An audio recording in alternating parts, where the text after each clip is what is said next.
అష్టవక్ర సంహిత 17th chapter 50th talk.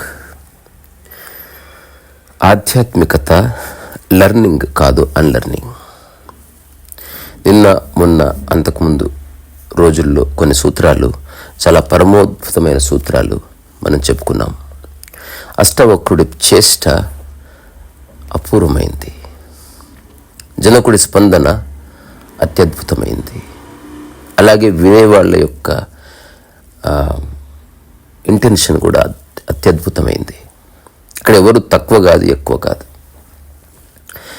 వ్యక్తి ప్రాధాన్యత లేదు, విషయ ప్రాధాన్యత ఉంది. ఒక విషయాన్ని తెలుసుకొని అక్కడి నుంచి మనస్సుని అన్నిటి నుంచి విముక్తి చేయాలి. ఈ భూమి మీద మనిషి సృష్టించుకున్న ప్రపంచం మనిషికి అవరోధం అని మనిషి తెలుసుకున్న రోజు వరకు మనిషి బాధపడుతూనే ఉంటాడు.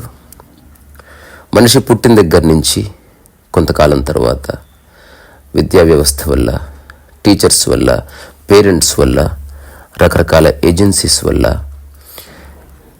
తనలో రకరకాల విషయాలు నింపే ప్రయత్నం చేస్తారు. సో విశ్వవిద్యాలయాలు, స్కూల్స్, కాలేజెస్, యూనివర్సిటీస్ ఇవన్నీ మనిషికి నేర్పించే ప్రక్రియని కొనసాగిస్తాయి. అవన్నీ ప్రపంచంలో మనిషి కాస్త సర్వైవ్ కావడానికి ఉపయోగపడతాయి, కానీ మనిషి ఆనందానికి, మనిషి యొక్క సహజ శాంతికి, సహజ సుఖానికి అవి ఉపయోగపడతాయా లేదా అని ఎవరైతే ఆలోచిస్తారో అట్లాంటి వాళ్ళకి ఆత్మవిద్యకు సంబంధించినటువంటి జ్ఞానం కావాలన్న ఒక జిజ్ఞాస బయలుదేరుతుంది. సో రాజైన జనకుడికి అట్లాంటి జిజ్ఞాసనే బయలుదేరింది. అసలు ముక్తి, మోక్షం, వైరాగ్యం, ఒక సహజ జ్ఞానం ఏమిటి అని అష్టావక్రుడు అడిగినప్పుడు అష్టావక్రుడు చెప్పిన జవాబులు చాలా మహత్వపూర్ణమైనవి. ఇవి అష్టావక్రుడు జనకి చెప్తున్నవే కాదు, ఈ ప్రపంచంలో ఎవరికైనా చెప్పేవి. ఒకవేళ కృష్ణుడు భగవద్గీతని అర్జునునికి బోధిస్తే అర్జునుని యొక్క మానసిక స్థితిని బట్టి కృష్ణుడు చెప్పినట్టు మనకు స్పష్టంగా కనిపిస్తుంది. కానీ అష్టావక్రుడు చెప్తుంది సమస్త మానవాళికి. జనకుని మాధ్యమంగా చేసుకొని కొంత జనకునికి, కొంత జనకుని ద్వారా సమస్త విశ్వానికి, సమస్త విశ్వంలోని ప్రజలకి అష్టావక్రుడు చెప్పే ప్రయత్నం చేస్తున్నాడు. అన్లర్న్. మనిషి యొక్క స్మృతి శూన్యం కావాలి. ఇప్పటి వరకు నీవు తెలుసుకున్న, నీవు నా అని బంధం పెనవేసుకున్న రకరకాల విషయాలన్నీ అవిద్య, అవన్నీ అన్లర్న్ చేయబడాలి. తిరిగి నీ సహజ మానసిక వికాసంలోకి, ఒక సహజ ఆకాశంలోకి నువ్వు అడుగు పెట్టాలి. దాని గురించి అష్టావక్రుడు ఎన్నో రకాలుగా ఆత్మజ్ఞానానికి సంబంధించిన తేలికైన సూత్రాలని పరిచయం చేస్తున్నాడు. ఈ సూత్రం పరమాద్భుతమైంది. విస్మరణ గురించి చెప్పే సూత్రం ఇది. సో ఒకటి ఉంది, దానితో నీకు బంధం ఉంది. ఆ బంధం ఎవరు ఏర్పాటు చేశారు? నీ మనస్సు ఏర్పాటు చేసింది. దాని పట్ల నీకున్న ధారణ, దాని పట్ల నీకున్నటువంటి వ్యామోహం, దాని పట్ల నీకున్న మోహం, అదంతా మనసులోనే ఏర్పాటైంది. అది నీకెవరిచ్చారు? అలా చేసుకోమని ఎవరు చెప్పారు? ఈ చుట్టుపక్కల ఉన్న ప్రపంచాన్ని చూసి ఒక రకమైన అధ్యాస, ఒక రకమైన అవిద్య నీలో ఏర్పడ్డాయి. సో అష్టావక్రుడు చెప్తున్నది, ఈ అధ్యాస నుంచి బయటికి రా. ఒక అబద్ధపు స్మరణ, నీ గురించి నీకే అవగాహన లేనప్పుడు నువ్వు ఆత్మస్ఫురణలో, ఆత్మస్మరణలో నువ్వు దేని స్మరణ చేస్తావు? ఒక అబద్ధపు సత్యాన్ని స్మరణ చేస్తావు. ఈ 17వ చాప్టర్ ఇంకా సూక్ష్మాతి సూక్ష్మమైన విషయాల వైపు నిన్ను తీసుకెళ్తుంది.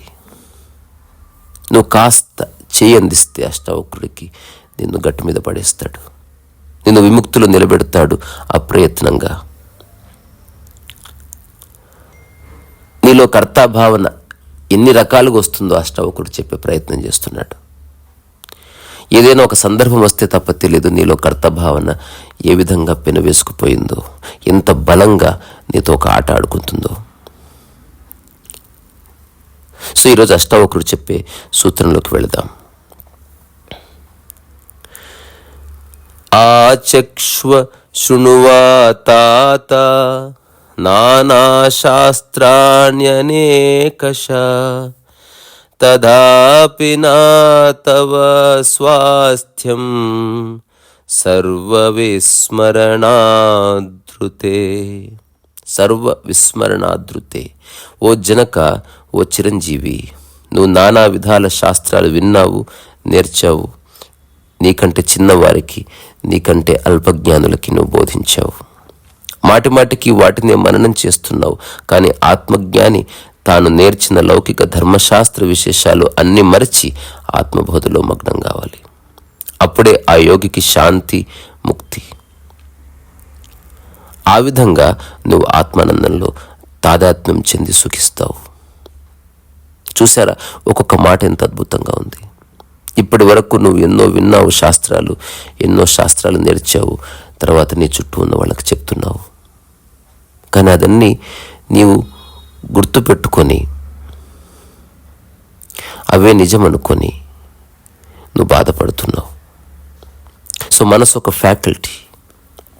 సమాచారం అవసరం, కానీ మనిషి యొక్క స్మృతి శూన్యం కావాలి. ఒక జ్ఞాపకాలు, ధారణలు, ప్రీకన్సీవ్డ్ నోషన్స్ అంటే ముందే ఏర్పరచుకున్న రకరకాల విశ్వాసాలు, మూఢతలు, మూఢనమ్మకాల నుంచి మనసు బయటపడాలి. సో సమాచారం అవసరం, కానీ దానికి నువ్వు బానిస కావద్దు. దానికి నువ్వు భావోద్వేగాన్ని జోడించవద్దు. శాస్త్రము అవసరమే, పుస్తకాలు అవసరమే, పురాణాలు అవసరమే, ఈ ప్రపంచంలో ఉన్న లౌకిక వ్యవహారాలు అవసరమే. అది అవసరం ఉన్నంత వరకు ఒక ఫ్యాకల్టీగా ఉపయోగించుకో. కానీ ఎప్పుడైతే నీ ఎదురుగా ఎవరు లేరో అన్నీ నీ మనసు నుంచి తుడిచేసేయి. మన ఇంట్లో ఉన్న వస్తువుల్ని మనం ఇలాగే వాడతాం. మన ఇంట్లో ఉన్న వస్తువుల్లాగే మనసును వాడి చూడు. ఇంట్లో సూది ఉంటుంది, 1 సంవత్సరంలో ఎప్పుడు వాడకపోవచ్చు, బట్ ఉంది. కానీ కాల్లో ముళ్ళు దిగినప్పుడు ఆ సూదిని ఉపయోగిస్తావు. ఉపయోగించిన తర్వాత, ఆ ముళ్ళు పోయిన తర్వాత ఆ సూదిని మెడలో వేసుకొని తిరగవు కదా. దాన్ని మళ్ళీ తిరిగి యథావిధిగా దాని ప్రదేశంలో ఉంచి దాని నుంచి విముక్తి పొందుతావు. దానికి సంబంధించిన ఏ ఆలోచన, ఏ మాట, ఏ విచారణ, ఏ స్మరణ ఏమి ఉండవు. అక్కడ సంపూర్ణ విస్మరణ ఉంది. సో సంపూర్ణ విస్మరణ విముక్తి ఈ సూత్రం యొక్క మూలం ఇదే. ఇది గోడ మీద రాసి పెట్టుకోండి. సంపూర్ణ విస్మరణే విముక్తి. మనకి ఇప్పటివరకు ఆధ్యాత్మికతలో స్మరణ గురించి చెప్పారు. నీవెవరో నిరంతరం స్మరించుకో. నిన్ననే ఎవరో ఒక మిత్రుడు నాకు ఒక పుస్తకం బహుమతిగా ఇచ్చాడు. అది సద్గురు సంబంధించిన రకరకాల ప్రవచనాలు. అతను ఎంత సత్యం చెప్పాడు. ఎవరు మంచి చెప్పినా తీసుకోవలసిందే. అన్ని శాస్త్రాల్లోనూ మంచి ఉంది, అలాగే కొన్ని శాస్త్రాల్లో మూఢతలు ఉన్నాయి.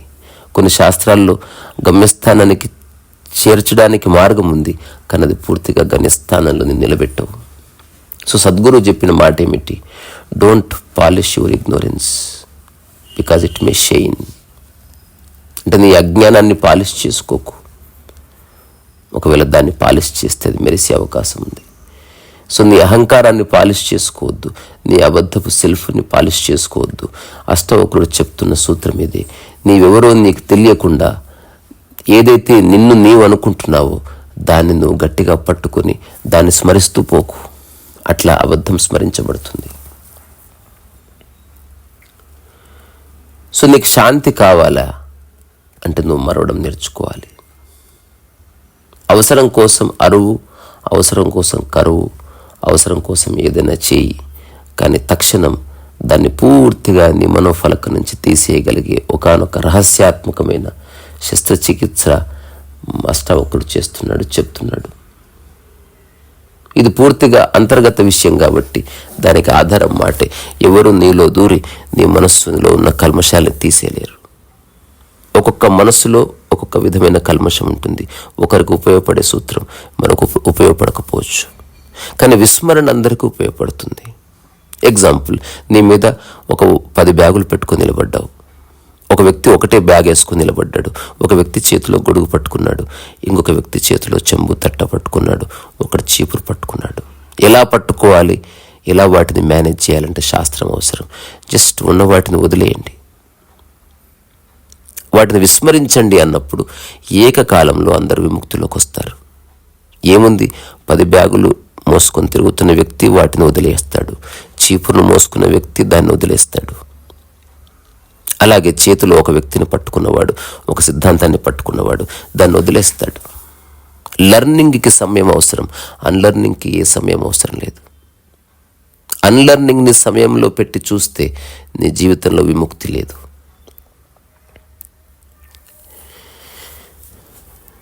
నిద్ర సంపూర్ణ విస్మరణే. అన్నీ మర్చిపోబడితే నిద్ర మిగిలింది. నిద్ర నీ సహజ స్వభావం, అట్లాగే ప్రశాంతత కూడా నీ సహజ స్వభావమే.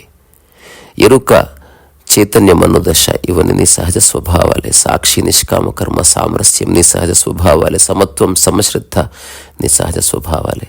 అవి మరుగున పడటానికి కారణం మనం మనసు మీద రకరకాలుగా వేసిన రకరకాల మరకలు, రకరకాల రంగుల, కులాల, మతాల వ్యత్యాసాల మరకలు.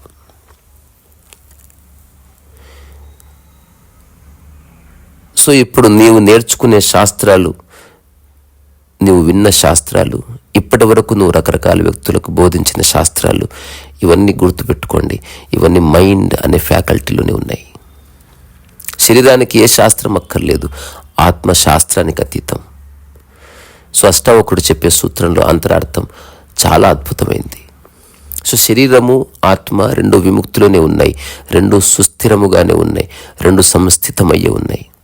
ఈ రెండిటి మధ్యన అడ్డంకి మనస్సు, దాంట్లో ప్రోధి చేసుకున్న సమాచారం. ఎప్పుడైనా చూసారా, ఒక చిన్న పిల్లవాడు నిద్ర వచ్చిన వెంటనే పడుకుంటాడు, మనసు అడ్డం రావడం లేదు. ఒక చిన్న పిల్లవాడు వెంటనే లేచి ఆడుకుంటాడు, మనసు మధ్యలో రావడం లేదు. తన సమాచారం తనకి అడ్డు రావడం లేదు, అక్కడ సమాచారం లేదు కాబట్టి అడ్డు రావడం లేదు, సరే.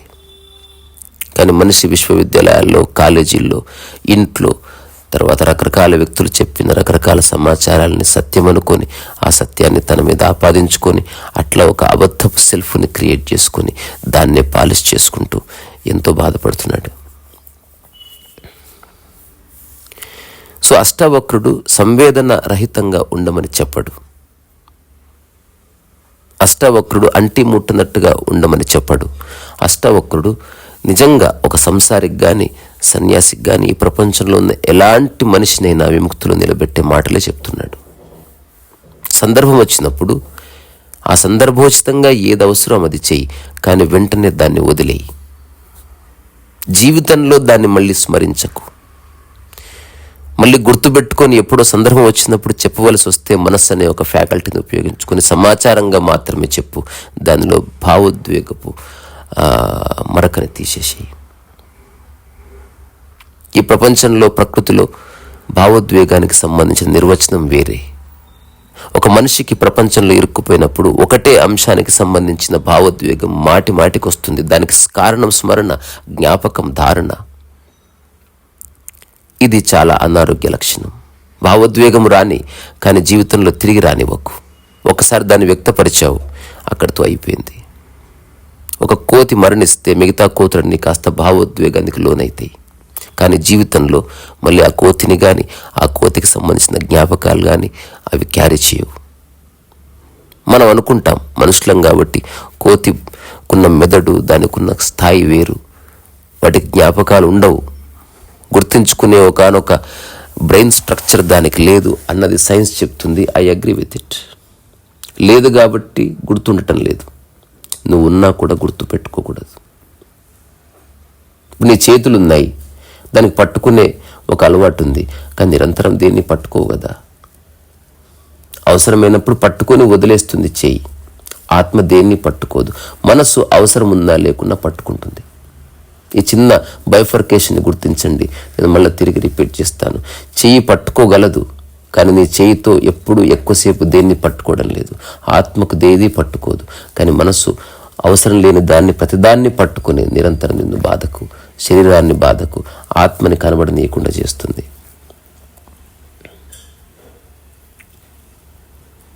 సో మనస్సు మధ్యలో ఆరాటపడుతుంది రకరకాల విషయాల్ని సంపూర్ణంగా అర్థం చేసుకుని ఒక స్వభావం చేత. ఏ ఏ విషయాలు నీ మనస్సుకి పరిపూర్ణంగా చిక్కాయో ఆయా విషయాల పట్ల మనసు పక్కకు జరుగుతుంది.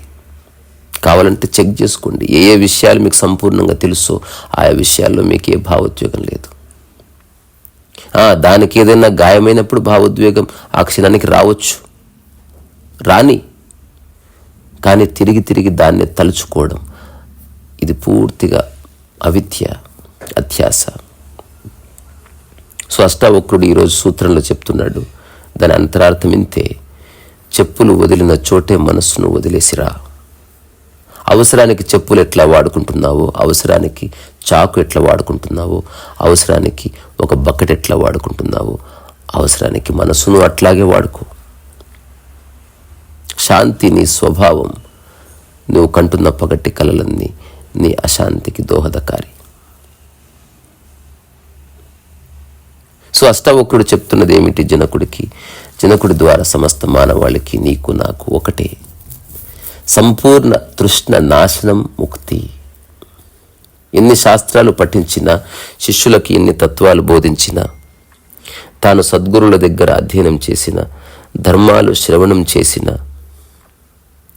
విస్మరించడం వల్లనే ఆత్మ ప్రకాశిస్తుంది తప్ప గుర్తుపెట్టుకోవడం వల్ల కాదు. గుర్తుపెట్టుకోవడం అంతా మనస్సు. సో మనస్సు నుంచి బయటికి రా. ఇక్కడ ఒక అద్భుతమైన విషయం గమనిస్తే తప్ప తెలియనిది చెప్తాను. దాన్ని కాస్త ఒక టార్చ్ లైట్ వేసి చూడండి. ఒక వ్యక్తి భగవత్ సాక్షాత్కారం కోసం ఆలోచిస్తున్నాడు, ఒక వ్యక్తి ఉద్యోగం కోసం ఆలోచిస్తున్నాడు. ప్రపంచం దృష్టిలో ఈ ఇద్దరికి చాలా భిన్నమైనటువంటి గౌరవం లభిస్తుంది. ఒకడు ప్రాపంచికంగా ఉద్యోగం కోసం ఆరాటపడుతున్నాడు, ఇది శుద్ధ వేస్ట్. కానీ ఒకడు భగవంతుడి కోసం ఆరాటపడుతున్నాడు, ఎంత గొప్ప విషయం. కానీ అష్టావకుడు చెప్తున్నాడు, ఇద్దరూ ఆలోచనల్లోనే ఉన్నారు. ప్రకృతి దృష్టిలో నువ్వు భగవంతుడి గురించి ఆలోచించడం, ఉద్యోగం గురించి ఆలోచించడం రెండు ఒక్కటే. ప్రపంచం దృష్టిలో భగవంతుడి గురించి ఆలోచించేవాడు, నేను భగవన్ మార్గంలో ఉన్నానని చెప్తున్నవాడు, నేను ధ్యానం చేస్తున్నాను, ధ్యానం గురించి ఆలోచిస్తున్నానని చెప్తున్నవాడు, సమాజానికి సేవ చేస్తున్నానని చెప్తున్నవాడు ప్రత్యేకంగా గొప్పగా కనిపిస్తారు, గౌరవింపబడతారు. అదే ఒక మనిషి నేను తాగాలని ఆలోచిస్తున్నానని చెప్తున్నవాడు, అట్లాగే ఒకరితో గొడవపడాలని అనుకుంటున్నానని చెప్తున్నవాడు తప్పుగా తీసుకోబడతారు. కానీ అష్టావక్రుడి దృష్టిలో, నిజమైన ఆత్మవిద్య యొక్క కాంటెక్స్ట్లో ఇద్దరు ఆలోచనలతో గ్రసితమయ్యే ఉన్నారు.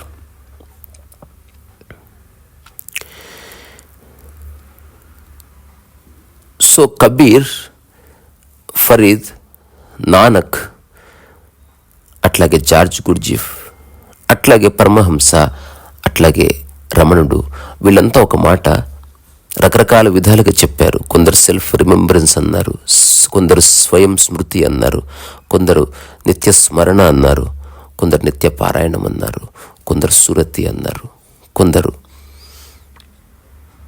నిన్ను నువ్వు గుర్తుపెట్టుకో, ఇంకొకరు నీవెవరో విచారణ చెయ్యి. ఇలా చెప్పారు అందరూ. కానీ దాని మూలం తెలియకుండా జస్ట్ మాటల్ని పట్టుకొని నువ్వు ఒక అబద్ధాన్ని విచారణ చేసినా, నువ్వు ఒక అబద్ధాన్ని స్మరణ చేసినా, ఒక అబద్ధాన్ని నువ్వు స్వయం అనుకొని దాన్ని స్మృతిగా ఉంచుకున్నా, అట్లాగే ఒక అబద్ధాన్ని సురతి చేసిన, ఒక ఫేక్ సెల్ఫ్ని, ఒక ఫాల్స్ సెల్ఫ్ని నువ్వు రిమెంబరెన్స్ చేసిన చాలా పెద్ద డ్యామేజ్. సో ఓషో ఒకసారి జార్జ్ గుర్జీఫ్ గురించి ఈ మాట చెప్పాడు. జార్జ్ గుర్జీఫ్ తన శిష్యులకి సెల్ఫ్ రిమెంబరెన్స్ గురించి చెప్పేవాడు. కానీ ఆ సెల్ఫ్ రిమెంబరెన్స్ చేస్తున్న వాళ్ళు ఎవరు ఆనందంగా ఉన్న దాఖలాలు లేవు. Because what's ever the self they are remembering is not the true self. నిజమైన సెల్ఫ్ రిమెంబరెన్స్ ఈజ్ సెల్ఫ్, అంటే you have to forget the self. ఏదైతే నీ అబద్ధపు సెల్ఫ్ ఉందో దాన్ని వదిలేయడం నిజమైన సెల్ఫ్ రిమెంబరెన్స్లోకి నేను తీసుకొస్తుంది. ఇది కొంచెం అర్థం చేసుకోవడానికి జటిలమైన విషయం. నేను నా చిన్న అనుభవం నుంచి ఒకటి చూసిన సంఘటన చెప్తాను. వైలిన్ నేర్చుకుంటున్నప్పుడు ఎవరో ఒక పెద్ద ఆవిడ తప్పుగా వాయిస్తున్నప్పుడు మా సార్ అన్నారు, ఇంటి దగ్గర సాధన చేస్తున్నావా అంటే, అప్పుడు ఆవిడ చెప్పింది, అఫ్ కోర్స్ సాధన చేస్తున్నాను. నేను అనుకున్నాను సారు వెరీ గుడ్ అంటాడేమో అనుకుని. కానీ సారు, గురువు ఎవరైనా సత్యాన్ని చెప్తాడు, నిన్ను సాటిస్ఫై చేసే మాటలు చెప్పాడు. అదంతా ప్రపంచపు గొడవ. నిన్ను తృప్తిపరచడానికి బంగారు నగలు ఇప్పియొచ్చు, నేను తృప్తిపరచడానికి పూలు తీసుకురావచ్చు, నీ సాటిస్ఫాక్షన్ కోసం పక్కవారి ముందు నిన్ను మెచ్చుకోవచ్చు. ఇదంతా అబద్ధం. సత్యం మాట్లాడేవాడు ఎప్పుడు నిష్ఠూరానికి గురవుతూనే ఉంటాడు. అందుకే వాడు ఏకాంతంగా ఉండాలని కోరుకుంటాడు. ఎందుకు అనవసరంగా మాటలు. సో మా సార్ ఆమెను అడిగాడు, ఎంతసేపు సాధన చేస్తావు అంటే 4-5 అవర్స్ చేస్తాను అనగానే మా సార్ అన్న మాట, అష్టావక్రుడు చెప్తున్న మాట రెండు ఒక్కటే. మా సార్ ఏమన్నాడు, దయచేసి సాధన చేయొద్దు అన్నాడు. అదేంటి సార్, మీరు అందరికీ సాధన చేయమని చెప్తారు. సాధన చేయమని చెప్తాను, ఎవరికైతే వైలిన్ సరిగ్గా అర్థమైందో వాళ్ళకు ఉపయోగకారి. నీకు తప్పుగా అర్థమైంది కాబట్టి నువ్వు 4 గంటలు వైలిన్ తప్పుగానే సాధన చేస్తున్నావు. తద్వారా తప్పుగా గుర్తుంచుకోబడుతుంది, తద్వారా తప్పుగా ప్రదర్శించబడుతుంది. సో దయచేసి నువ్వు సాధన చేయొద్దన్నప్పుడు నేను చూశాను, ఆమె ఏడ్చింది వెక్కి వెక్కి. సార్ ఏమాత్రం కరగలేదు, సత్యం చెప్పాడు అతను. అష్టావక్రుడు సత్యమే చెప్తున్నాడు. Don't remember your fake self, don't polish your ignorance, it may shine అని సద్గురు అన్నట్టు అష్టావక్రుడు అదే చెప్తున్నాడు.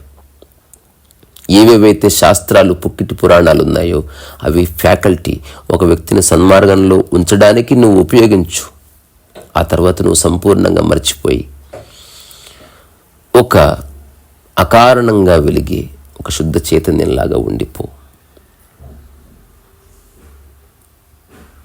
సో ప్రపంచంలో ఎలా ఉంటుందంటే, చాలా చెత్తలో బియ్యం కలిసిపోయింది. ప్రపంచం చెప్తుంది ఇందులో చెత్త ఏదో బియ్యం ఏదో తెలుసుకో. అన్ని శాస్త్రాలు ఇవే చెప్తాయి. ఆ తర్వాత చెత్తలో నుంచి బియ్యాన్ని ఏరి పక్కకి, ఆ తర్వాత బియ్యాన్ని దాచిపెట్టుకో. అష్టావక్రుడు చెప్తున్నాడు, బియ్యాన్ని పక్కకు పెట్టు. ఈ ప్రక్రియ అంతా బాగుంది. శాస్త్రాలంతా చెత్తలో నుంచి బియ్యం వేరు చేసే ప్రక్రియ, ఫెంటాస్టిక్. అలా చేయాలి కూడా. ఏది మంచో ఏది చెడో అన్నీ తెలుసుకోవాలి. కానీ చివరికి మంచి చెడుకు అతీతంగా నువ్వు నగ్నత్వంలోకి రావాలి, నువ్వు శూన్య మనోదశలోకి రావాలి,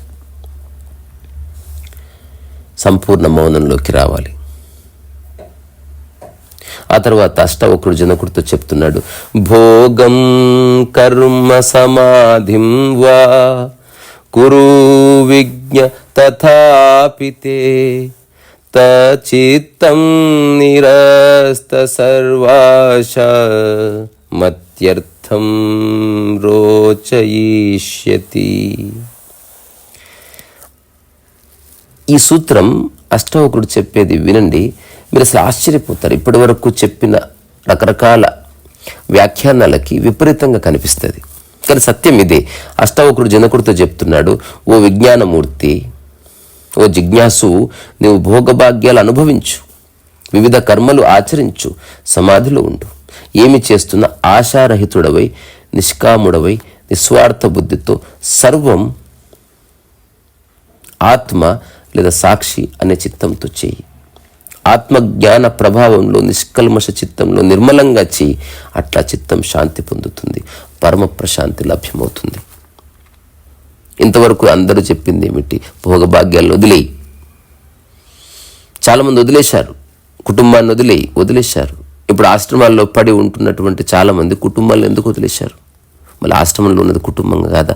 ఆ కుటుంబం బాధించడం లేదు, ఈ కుటుంబం బాధిస్తుంది. ఎందుకు బాధిస్తుందో తెలుసుకో. నా అనుకోవడం వల్ల బాధిస్తుంది, నా అనుకోవడం వల్ల బాధ వస్తుంది. సో అష్టావక్రుడు ఏం చెప్తున్నాడు? అనుభవించబోయి రకరకాల కర్మలు ఆచరించు, సమాధిలో కూడా ఉండి అవసరమైతే, బట్ మేక్ ష్యూర్ ఆశారహితుడవై ఉండంటున్నాడు. ఇంతకుముందు చెప్తున్నది ఏంది? విస్మరించు అంటున్నాడు. ఇప్పుడు ఆశారహితుడవై ఉండంటున్నాడు. ఇప్పుడు రమణ మహర్షి ఉన్న స్థితి అష్టావక్ర సంహిత యొక్క సారం 2:1 ఇంతకుముందే చెప్పాను నేను. ఇప్పుడు అట్లీస్ట్ ఒక ఆశ్రమం పెట్టి ఒక పద్ధతిని ప్రపంచానికి అందించిన ఏ గురువైనా అష్టావక్రుడు చెప్పిన స్థితికి ఇంకా రాలేదు. వాళ్ళు ఎవరైనా సరే, ఎంత గొప్ప వాళ్ళైనా, ఎంత ఫేమస్ పర్సన్ అయినా, అది ఇక్కడ ఇంపార్టెంట్ కానే కాదు. సత్యమే ఇంపార్టెంట్. సో ఎవరెవరైతే ప్రజల్ని ఉద్ధరించాలనుకున్నారో వాళ్ళు ఇంకా మానసిక క్షేత్రంలో పనిచేస్తూనే ఉన్నారు. ఒక మాట చెప్పు, పంపించు. 2 సార్లు చెప్పు, 3 సార్లు చెప్పు, ఆ తర్వాత వదిలేయి. వాళ్ళని, వాళ్ళకు చెప్పిన శాస్త్రాల్ని, వాళ్ళకు చెప్పిన సలహాల్ని అన్నీ వదిలి. డాక్టర్ ఏం చేస్తాడో తెలుసా? ఒక పేషెంట్ వచ్చినప్పుడు పేషెంట్ గురించి మొత్తం వాకపు చేస్తాడు, అన్నీ తెలుసుకుంటాడు, అక్కడి నుంచి ఒక నిర్ణయానికి వస్తాడు, తన మనసులో ఉన్న సమాచారాన్ని మొత్తం వినియోగించి ఒక ప్రిస్క్రిప్షన్ రాస్తాడు. పేషెంట్ వెళ్ళిపోయిన తర్వాత ఆ ప్రిస్క్రిప్షన్ని మొత్తం మర్చిపోతాడు. ఒక డాక్టర్ చేసే పని ఒక గురువు చేయాలి, ఒక ఆత్మజ్ఞాని చేయాలి. సరే, అది వృత్తి ధర్మం ప్రకారం ఆ ఒక్క విషయాన్ని డాక్టర్ విస్మరించవచ్చు, చాలా విషయాలు అతని స్మరణ వల్ల బాధపడవచ్చు. కానీ ఆ తత్వాన్ని గుర్తుపెట్టుకోండి. సో ఆశారహితంగా చేసిన ఏ పని నిన్ను బంధంలోకి నెట్టదు. కానీ ఇలా అనగానే మన ప్రపంచంలో సినిమాలు ఉన్నాయి కాబట్టి ఏ పని చేసినా కిక్ ఉండాలంటారు.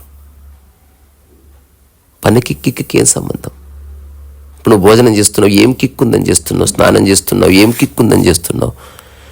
నోట్లో నములుతున్నావు, ఏం కిక్ ఉందని చేస్తున్నావు? బాత్రూమ్కి వెళ్తున్నావు, షిట్కి వెళ్తున్నావు, ఏం కిక్ ఉందని చేస్తున్నావు? ఏ కిక్కు ఉండదు జీవితం నిజంగా తెలిస్తే. నువ్వు లైఫ్లో ఒక నిరాశని, ఒక అశాంతిని అనుభవిస్తున్నావు కాబట్టి you need some kick. Otherwise you don't need any kick. ఒక సహజ స్థితిలో అట్లా ఉండడానికి ఏ కిక్ అవసరం లేదు. సో మనకి భగవద్గీతలో చెప్పిందైనా అదే. ఏం చెప్పారు? కృష్ణుడు అర్జునుడితో చెప్పింది ఏమిటి? నువ్వు చేసేది జస్ట్ యుద్ధం చేయి, చచ్చేవాళ్ళు చస్తారు, పుట్టేవాళ్ళు పుడతారు, అదంతా నాకు సంబంధించిన విషయం. నువ్వు చేసే పనిని, దాని ఫలితాన్ని మొత్తం నేనే క్రియేట్ చేస్తున్నాను. నువ్వు నిమిత్త మాత్రుడివి అర్జున్, నువ్వు నా శరణుకు వచ్చేసి. ఇక్కడ కృష్ణుడు నేను నా శరణుకు వచ్చేయి అని అన్న చోట అష్టావక్రుడు ఒక చిన్న సైద్ధాంతికమైన మార్పు తీసుకొస్తున్నాడు. కృష్ణుడిని తీసేసి నీ ఆత్మను పెట్టుకో. దానికి ఏది అంటుకోదు, కృష్ణునికి ఏది అంటుకోదు, ఒక రమణునికి ఏది అంటుకోదు, ఒక పరమహంస స్థితిలో ఉన్నవాడికి ఏది అంటుకోదు. అన్నీ చేస్తున్నాడు, అన్నీ చెయ్యాలి, కానీ లోపట వాటి పట్ల ఏ ధారణ లేదు. ఆ సందర్భంలో నుంచి ఎంత అవసరమో అంత చేసి దాని అనుభవాల్ని, దాని సమాచారాన్ని మొత్తం విస్మరిస్తున్నాడు. ఇది ఏకకాలంలో హాయిగా జరుగుతుంది. ఇది నిరంతరం నువ్వు చేస్తూనే ఉన్నావు. ఆటో దిగిన మరుక్షణం ఆటో వాళ్ళని విస్మరిస్తున్నావు, 100% విస్మరిస్తున్నావు. ఒక న్యాప్కిన్తో మూతి తుడుచుకొని ఆ మూతి తుడుచుకున్న న్యాప్కిన్ని, ఆ తుడుచుకున్న అనుభవాన్ని విస్మరిస్తున్నావు. సరే, ఇదేమంత గొప్ప అనుభవం కాదు అని ప్రజలు అంటారు, కానీ అష్టావకుడు చెప్తున్నాడు ప్రతిదీ స్మరణే, ప్రతిదీ చేష్టనే, ప్రతిదీ ఒక సకారణం కోసం జరగబడుతున్నాయి. సో ప్రతిదాన్ని నీ మనసు పట్టుకుంటుంది, అందులో నా అనుకున్న దాన్ని బలంగా పట్టుకుంటుంది, గొప్పది అనుకున్న దాన్ని బలంగా పట్టుకుంటుంది. ఎవరికైనా ఒక రాయి ఇచ్చి నేను కాశీలో తీసుకొచ్చానంటే కళ్ళకు అద్దుకొని తీసుకోవచ్చు. రాయిని రాయిలా చూడు, దేన్ని దాచిపెట్టుకోకు. అవసరమైతే ఆ రాయిని ఉపయోగించుకో, అవసరమైతే రాయిని ఉపయోగించుకో. రాయితో బంధం వద్దు. పూజ చేసినప్పుడు కూడా సూత్రం ఇదే. బంధంలో నుంచి ప్రార్థన ఉపయోగపడదు, బంధంలో నుంచి ప్రేమ ఉపయోగపడదు. విముక్తిలో ప్రేమ ఉంటుంది. ఒక వైఫ్ అండ్ హస్బెండ్ ఒకరి పట్ల ఒకరు లిబరేటెడ్గా ఉన్నప్పుడు నిజమైన ప్రేమ ఆవిష్కరమవుతుంది. నిజమైన ప్రేమ ఆవిష్కారం కావాలంటే బంధం ఉండటానికి వీల్లేదు. ఇప్పుడు బంధం ఉందనుకో, కండిషన్సే వస్తాయి. అది ప్రేమ కాదు. నీ కండిషన్స్ ఎదుటి వ్యక్తిని నిర్వర్తించడం వల్ల నీకు ప్రేమ కలుగుతుంది. అది నీ ఈగో సాటిస్ఫాక్షన్. సో ప్రపంచంలో ఉన్న 99% మానవ సంబంధాలన్నీ ఫేక్. అవసరాల కోసం, ఒకరి ఈగోలు మరొకరి మీద రుద్దడం కోసం, ఏదో చెప్పాలనుకోవడం కోసం, ఏదో ఒప్పించాలనుకోవడం కోసం, రకరకాల కారణవశాల చేత అవన్నీ అట్లా ఉన్నాయి. అష్టవక్రుడు నిన్ను ఒకానొక చోట నిలబెట్టే ప్రయత్నం చేస్తున్నాడు. అవి నిజంగా ఫస్ట్ నుంచి నువ్వు నిలబడ్డ ప్రదేశమే. నేను ఒక చిన్న కథ రాసిన. ఒక గురువుకి చాలా శక్తులు ఉన్నాయని అందరూ అనుకుంటారు. సో ఆ గురువు దగ్గరికి శిష్యుడు వెళ్ళి చెప్తాడు, ప్రపంచంలో ఎత్తైన ప్రదేశంలో నేను వెళ్ళాలనుకుంటున్నా, నేను బ్యాగ్ వేసుకొని వెళుతున్నా. ఎక్కడికి వెళుతున్నావు? నేను మౌంట్ ఎవరెస్ట్కి లేదా హిమాలయాస్కి వెళుతా. అప్పుడు గురువు అన్నాడు, నాకు నా అద్భుత శక్తిని ఉపయోగించి నేను రేపు పొద్దున తెల్లవారుజాము 4 గంటలకు ప్రపంచంలో అద్భుతమైన శిఖరం మీద నిలబెడతా నేను. అంటే గురువు నమ్మాడు కాబట్టి పొద్దున్నే తయారై రెడీగా ఉన్నాడు. అసలు గురువు ఎక్కడికి తీసుకుపోలేదు, ఉన్న చోటే కూర్చున్నాడు. పదండి గురువు గారు, పోవడం ఎందుకు? ఉన్నతమైన శిఖరంలో నిలబడాలంటే ఎక్కడికి పోవాల్సిన అవసరం లేదు, రా నా ఎదురుగా కూర్చో. కూర్చున్న తర్వాత గురువు అన్నాడు, ఇది ఉన్నతమైన శిఖరం కాదని నువ్వు కూర్చున్నదండి. ఎలా అవుతుందండి? నా చుట్టుపక్కలంతా నాకు సమానంగా కనిపిస్తున్నాయి, గోడలు, ఇళ్ళు, ఇవన్నీ కూడా. అప్పుడు గురువు అన్నాడు, నీవు ఉన్న ప్రదేశాన్ని అలాగే ఉంచి పక్కన తవ్వుకుంటూ పోయావనుకో, ఇది ఉన్నత శిఖరమే అవుతుంది. ఒక శిఖరం నీకు కనబడడానికి కారణం దాని పక్కన ఏమీ లేకుండా ఉండడమే. ఆత్మస్వభావం కూడా అదే. నీ మనసులో ఏమీ లేకపోతే ఉన్నదంతా ప్రశాంతతనే. నీ మనసుకి ఏ ఆలోచనలు దారులు అంటుకోకపోతే అదే చైతన్యం. నీ భేదభావాలన్నీ పోయినప్పుడు నువ్వు చూస్తే చూపులో ఒక ఎరుక, కరుణ ఉంటుంది. నీలో నా నీ అనే భేదం లేనప్పుడు, నువ్వు ఇస్తున్నప్పుడు సమత్వం ఉంటుంది.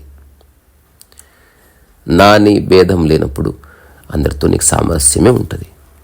సాధించేది లేనప్పుడు, ఫలితం ఆశించినప్పుడు నిష్కామ కర్మనే ఉంటుంది. ఇప్పుడు ఫ్లడ్స్ వచ్చినప్పుడు మోస్ట్ ఆఫ్ ద పీపుల్ నిష్కామ కర్మే చేస్తారు. ఎవరు తెలియదు, పేర్లు కూడా తెలియదు. ఎవరెవరో అన్నం వండుకొస్తారు, ఎవరెవరికో అన్నం ఇస్తారు. అప్పుడు అడుగుతారా హైజీనిక్ ఫుడ్డా అండి? అప్పుడు అడుగుతారా ఏ కులం నీది, ఏ మతం నీది? ఇప్పుడు బంగ్లాదేశ్లో ఒక వీడియో చూశాను. ఏ బంగ్లాదేశీయులైతే జస్ట్ రకరకాల సిద్ధాంతాల్ని మనసులో పెట్టుకొని ఒక ఇస్కాన్ టెంపుల్ని కూల్చివేశారు, అదే ఇస్కాన్ వాళ్ళు ఆ నెక్స్ట్ డే వరదలు వస్తే అన్నం వండి పెడితే ఎవరైతే దాన్ని కూల్చేశారో వాళ్ళే తింటున్నారు. ఎంత బ్యూటిఫుల్ గేమ్ ఇది. సో సిద్ధాంతాలు ఇరుక్కుపోయిన మనసు కూల్చేస్తుంది, అన్ని సిద్ధాంతాల్ని మర్చిపోయిన మనసు కలుపుతూ పోతుంది. మూలాన్ని టచ్ చేస్తుంది ఆధ్యాత్మికత. నీకు డబ్బు ఇవ్వదు ఆధ్యాత్మికత, నీకు హోదానివ్వదు, కానీ ఆకలి తీరుస్తుంది. సమత్వంలో ఆకలి తీరిపోతుంది. ఈ భూమి మీద ఉన్న వాళ్ళలో సమత్వం వచ్చిందా? అసలు మధ్యాహ్నం అయ్యేసరికి కంప్లీట్గా ఆ భూమి మీద ఆకలి ఉన్నవాడు ఒక్కడు కూడా ఉండడు. సమత్వం ఉన్న తర్వాత ఎవరి డిగ్నిటీ డిస్ట్రాయ్ కాదు, because you respect the other. అతను ఎలాంటి వాడైనా అతనికి ఇచ్చే కనీస గౌరవం తప్పకుండా ఇవ్వబడుతుంది. సో బంధము, కామము, ఈ రెండిట్లో ఉన్న తేడా ఒకటే. ఏదైనా ఒక దానికి నా జోడిస్తే కామం వచ్చింది, ఏదైనా ఒక దానికి మధ్య నా జోడించకుండా దాన్ని సందర్భం కోసం వాడితే అది బంధ విముక్తి. ఎన్నిసార్లు చెప్పినా అర్థం కాకపోవచ్చు, అయినా చెప్పుకోవాలి. చెప్తున్న వాడు కూడా ఒక్కొక్కసారి వేరే వాళ్ళ దృష్టిలో అతను ఇరుక్కున్నట్టుగా కనబడవచ్చు, కానీ లోపట తన స్వభావం తనకు స్పష్టంగా తెలిసింది, తనకి ఏది అంటుకోదని. ఈ ప్రపంచంలో చాలామంది గురువులు శిష్యుల్ని ఉంచుకున్నారు, కొందరిని అడాప్ట్ చేసుకున్నారు, కొందరిని సొంతమన్నట్టుగా బిహేవ్ చేశారు, కానీ వాళ్ళ లోపట దాని ఛాయలేమి ఉండవు. ప్రాపంచికంగా అనిపిస్తుంది, ఒకరికి ఎక్కువ ప్రాధాన్యత ఇచ్చినట్టు. ఇప్పుడు రమణ మహర్షి పక్కన పళనిస్వామి ఎప్పుడు ఉంటాడు, మురుగనార్ ఎప్పుడు ఉంటాడు, ఎక్కువ వాల్యూ ఇస్తున్నట్ట, ఒకరితో ఒకరు ఎక్కువసేపు ఉంటున్నట్ట. పళనిస్వామి మనస్సులో రమణ మహర్షి గురించి ఒక ధారణ ఉంటుందేమో, రమణ మహర్షికి పళనిస్వామి గురించి ఏ ధారణ ఉండే అవకాశం లేదు. సమత్వం ఉన్న చోట ఎవరు ఎక్కువగా తక్కువ కాదు, కానీ ఒకరితో ఎక్కువ పని చేయవచ్చు, ఒకరితో ఎక్కువసేపు ఉండొచ్చు, 50 సంవత్సరాలు ఉండవచ్చు గాక, అయినప్పటికీ ఎవరు ఎక్కువగా తక్కువ కాదు. అప్పుడు వచ్చి 2 నిమిషాలు ఉండి వెళ్ళిపోయిన వాడెంతో, 50 ఏళ్ళు ఉండి వెళ్ళిపోయిన వాడంతే. ఇద్దరూ కాలాన్నే రిప్రజెంట్ చేస్తున్నారు. 50 సంవత్సరాలు కాలమే, 2 నిమిషాల కాలమే. అష్టావక్ర అర్థమైతే తక్షణ విముక్తి. సో మరో కొన్ని సూత్రాల్లో రేపు కలుసుకుందాం. సో పతంజలి చెప్పినటువంటి సవికల్ప, నిర్వికల్ప సమాధుల గురించి ఒక తేలికపాటి చర్చ రేపు చేసి అక్కడి నుంచి కాస్త ముందుకు వెళదాం. ఈరోజు అష్టావకుడు చెప్తున్న మొత్తం సారిన 2 మాటలు చెప్పవచ్చు. విస్మరణే విముక్తి, ఇది మొదటి సూత్రం. రెండవది, ఏమైనా చెయ్యి, నిష్కాముడవై చెయ్యి. నేను కాముకత్వంలోనే చేస్తానంటే బాధపడతావు, చేసుకోపో, ఎవడొద్దన్నాడు. ఊరికే చేయడంలో ఒక అద్భుతమైనటువంటి ఆనందం ఉంది. ఆనందంలో చేయాలనుకో, ఆనందంలో చెయ్యి, ఆనందంతో పూర్తి చేయి, ఆనందంగా ఉండు. ఇది అష్టావక్ర గీత సారం. నేను చేస్తే ఆనందంగా ఉంటాను, చేస్తున్నప్పుడు కిక్ వస్తుంది, కొంచెం అటు ఇటు అయితే బాధ కలిగింది, ఇదంతా ప్రపంచం పోకడా. చెయ్యి, చేయకపో. బంధం ఎక్కడ పుడుతుందో చూడు. చెయ్యి, చేయకపో. ఎక్కడెక్కడ ఏమి చేయని వాడు కూడా చాలా బాధపడుతున్నాడు, అన్ని చేసి విముక్తిలో హాయిగా ఉన్న వాళ్ళు ఉన్నారు. ఇది చేయడం చేయకపోవడం అని కాదు, ఒక్కటే చేసావు కానీ ఒక్క దాంతో బంధం పెట్టుకున్నావు, దాన్ని డబ్బా కొట్టుకుంటున్నావు, 100 మందికి చెప్తున్నావు, అయిపోయింది, బాత్ ఖతం. You are doomed. ఒకడు 1,00,000 పనులు చేశాడు, ఏదో చేశాను సార్ అయిపోయింది మనకేం సంబంధం ఉన్నాడు, వాడు మహా అద్భుతమైన జ్ఞాని. అట్లాంటి వాళ్ళని పట్టుకోండి. నిష్క్రియాపరంగా దూరంగా ఉన్నట్టు కనిపిస్తారు ముసలి వాళ్ళు, కానీ వాళ్ళని గెలికితే తెలుస్తుంది ఎన్నెన్ని బంధాలు ఉంటాయో, ఎన్నెన్ని ఆలోచనల చేత ఇంకా గ్రసితమై ఉన్నారో, ఎన్నెన్ని ఆలోచనలు వాళ్ళతో కన్నీళ్లు పెట్టిస్తున్నాయో, ఎన్నెన్ని ఆలోచనలు వాళ్ళు జస్ట్ సమయం కోసం అట్లా పక్కకు పెట్టారు. ఆ సందర్భం రాగానే మళ్ళీ అంతా చెత్త బయటికి వస్తుంది. It is just garbage and nothing else. So మీ మనసులో ఉన్న గార్బేజ్ని తీసి అవతల బయటపడేయండి. అష్టావక్రుడు ఒక స్పిరిచువల్ హార్పిక్, తీసి అవతల పడి ఏది ఎంచుకోక, అసలు బంగారం వద్దు, రాయొద్దు.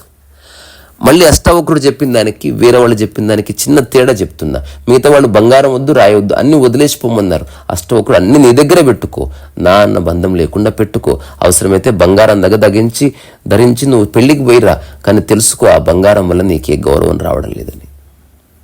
జస్ట్ సందర్భం కోసం అక్కడున్న ఒక బేసిక్ కస్టమ్ని, ఎటికెట్ని పాటించడానికి నువ్వు చేస్తున్న ఒక చిన్న చేష్ట అని గుర్తించు. అలాగే రాయి అనుకుంటే శివలింగాన్ని చెయ్యి, లేదా దాంతో చింతకాయ పచ్చడి దంచుకో. అష్టావక్రుడు నీ జీవితంలోకి వచ్చేసాడు. ఇదే అది అదే అన్నవా, you are in the world. ఇదే అది అదే ఇది అన్నవా, you are in the nature. Nisargadatta పుస్తకం ఐ ఆమ్ దట్, అదే నేను. ఎవరో వచ్చి ప్రశ్న అడుగుతున్నాడు, ప్రశ్న అడిగేవాడికి నిసర్గదత్త వేరే, నిసర్గదత్తకి ప్రశ్న అడిగేవాడు తనే, తనకు తానే జవాబు చెప్తున్నాడు. ఇది చాలా అద్భుతమైన విషయం. అర్థమైన వాడు నిజంగా అదృష్టవంతుడు. అర్థం అవుతుంది అందరికీ, వేరే శాస్త్రాలు అర్థం కావచ్చు కాకపోవచ్చు. అష్టావక్ర గీత ఈ భూమి మీద ఉన్న ప్రతి వ్యక్తికి ఏదో ఒక చోట ఖచ్చితంగా అర్థమవుతుంది. అట్లీస్ట్ ఒక 100 మందన్నా నాకు చెప్పారు, స్పష్టంగా చెప్పారు, ఫిలసాఫికల్గా కాదు. ఈ క్వాలిటేటివ్ చేంజ్ నేను చూశాను మొదటిసారి. నిన్ననే ఒక మిత్రుడు చెప్పాడు, ఇలా జరిగింది, ఇంతకుముందు అయితే 2-3 రోజులు బాధపడేవాడిని, మొట్టమొదటిసారి నిమిషంలో ఐఎమ్ అవుట్ ఆఫ్ ఇట్. తెలిసింది నాకు 2-3 రోజులు సమయమే, నిమిషము సమయమే. తద్వారా తక్కువ సమయంలో బయటపడడం అనేది నాకు తెలిసింది. మళ్ళీ అలాంటి సందర్భం కోసం ఎదురు చూస్తున్నాను, పారిపోవడంలే, నేను అక్కడే ఉంటాను. అలాంటి సందర్భం మళ్ళీ రాని, వచ్చినప్పుడు ఈసారి 1 సెకండ్ కాలంలో నేను బయటపడతాను. ఎప్పుడైతే నేను విదిన్ నో టైం ప్రసన్నంగా మారిపోయానో, మా ఇంట్లో అందరూ ఎంజాయ్ చేశారు దాన్ని. ఒక గంభీరత పోయింది, ఒక ఆహ్లాదకరత వచ్చింది. ఇంటికి వచ్చిన తర్వాత వాళ్ళు చెప్పారు, నేను నావేవి గుర్తుపెట్టుకోలే, ఆ క్షణంలో కోపం వచ్చిందంతే. నాకు మీ మీదే కోపం లేదు, మీరు చేస్తున్న పని మీద కోపం వచ్చింది. నేను పనిని అన్నాను, ఆ పని చేసిన ఆ క్షణపు వ్యక్తిని అన్నాను. మిమ్మల్ని నేనేమంటాను? మిమ్మల్ని అనడానికి ఏముంది? మీకే మరకలు అంటుకో, నాకే మరకలు అంటుకో. సో ఇప్పుడు చెప్తున్నది నేను, వింటున్నది మీరు కాదు. చెప్తున్నది నేనే, వింటున్నది నేనే. అష్టావక్రుడు చెప్తున్నాడు, అష్టావక్రుడు వింటున్నాడు. జనకుడు చెప్తున్నాడు, జనకుడు వింటున్నాడు. నేను చెప్తున్నాను, నేను వింటున్నాను. నేను వంట చేసుకుని నేనే తింటున్నాను. రీసరస్సు వయసు.